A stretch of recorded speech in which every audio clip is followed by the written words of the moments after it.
Narito tayo ngayon upang matunghayan ang nakakakilig, napaka-sweet, talaga namang nagtitrending at pinakainaabangan ng lahat na love story ni Kalingap Tata at Ate Marcho. Ngayon ay narito nga tayo sa pinakauna at nakakakilig na vlog nila dahil nakita na nga ni Kalingap Tata ng personal sa labas ng tindahan si Ate Marcho. At dito naman sa parte na to ay tinanong niya kung may mga nanliligaw daw ba o may dumidiskarte daw ba kay Ate Marcho.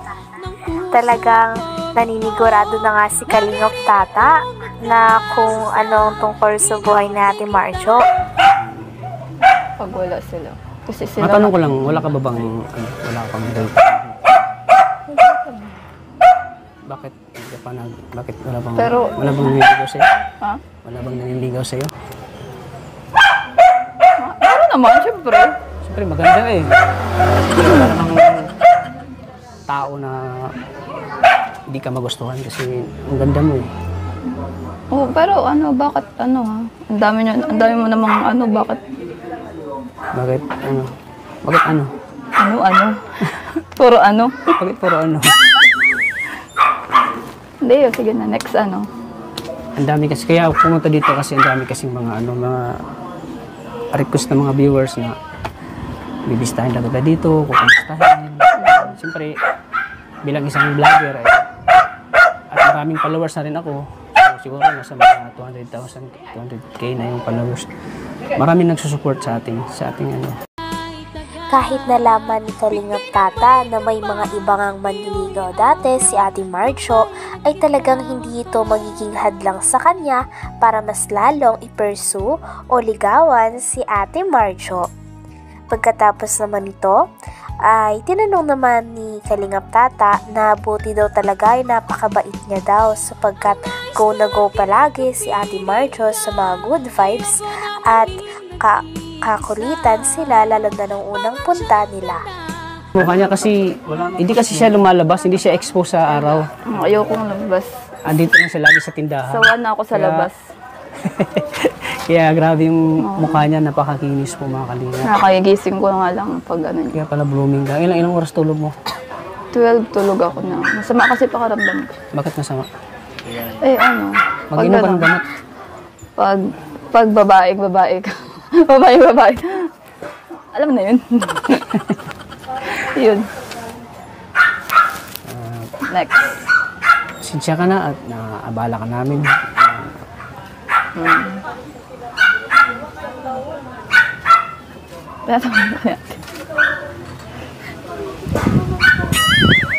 Wala na akong masabi. Sinsya ka na doon sa mga sa mga kasamahan ko na mga makukulit. Yan talaga kami pag nagsama, isang kulitan. Butit na ka. Butit maganda ang mood ko doon. Oo.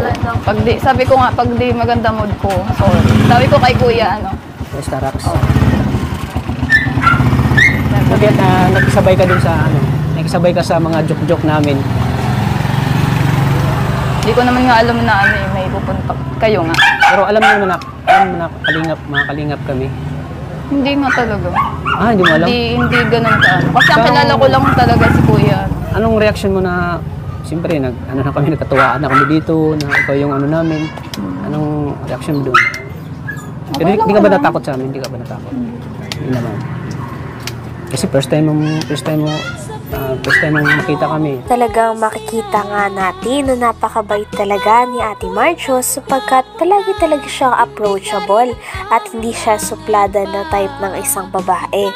Kaya naman nung unang punta nila Kalingap Tata ay talagang nung in-entertain siya ng mga ito ay pinapansin niya din ito, bagay na nakapagpaganda at mas lalo nakapagpabait ng kanyang imahe sa mga manonood. Kaya naman mas lalo talaga siyang nagustuhan at mas lalo siyang tinangkilik ng mga viewers nila dahil sa magandang ugali niya. Andito lang siya lagi sa tindahan. Sawa na ako sa labas.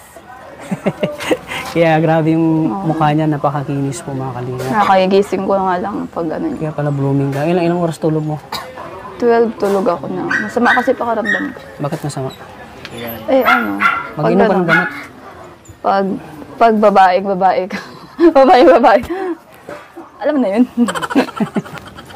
Yun. Next. Sinsya ka na at naabala ka namin.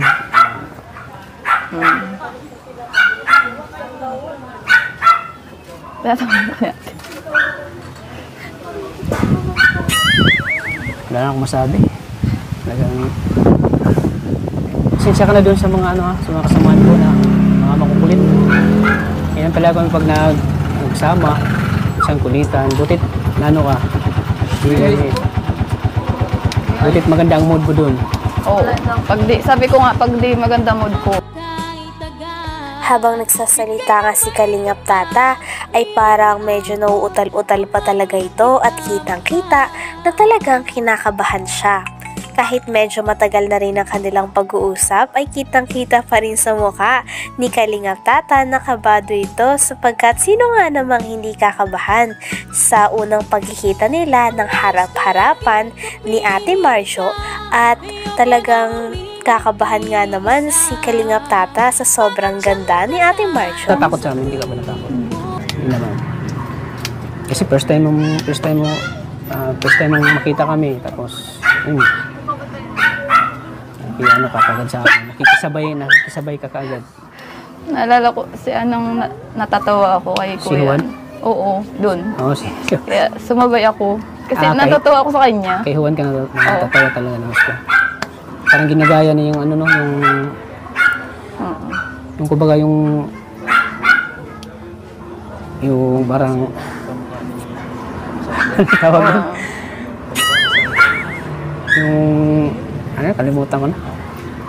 Ano tawag doon, bro? Kamukha ni Sander daw. Ha? Sanderford. Kamukha ni Sanderford, oo. Oo, kamukha ni Sanderford. Tamang doon ako tumawa nung sinabi mo na kamukha ni Sanderford eh. Doon ako tawang ng tawa, bro. Yung kamukha ni Sanderford. Ako baka Sanderford na hindi pa naritoke. Grabe tuwang-tuwa ako doon.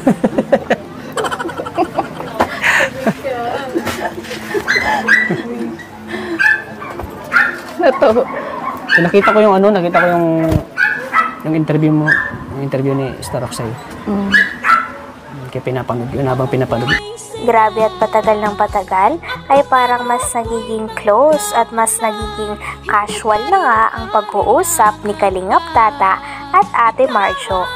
Grabe at simula nga lumabas si Ate Marjo ay parang hindi na talaga bumaba ang mga ngiti sa labi nito.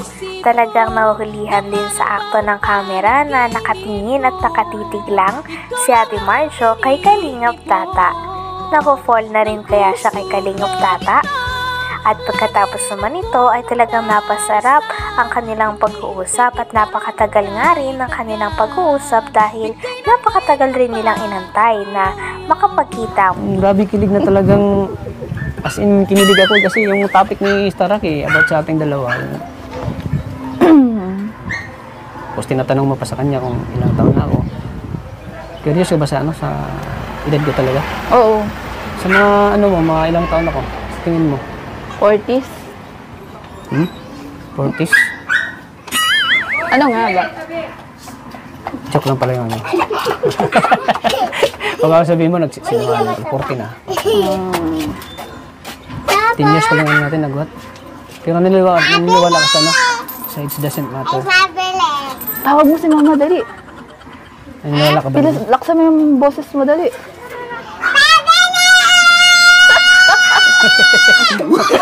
No.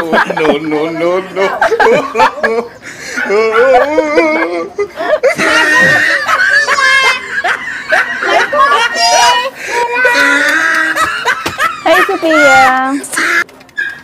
Kanina pa kayo dito? Oo, kanina pa. Anong oras? Dumating kami dito mga alas 2. Ano ba? Tumasigaw kayo? Alas 2. Doon kayo pwede, oh. Doon sa ano.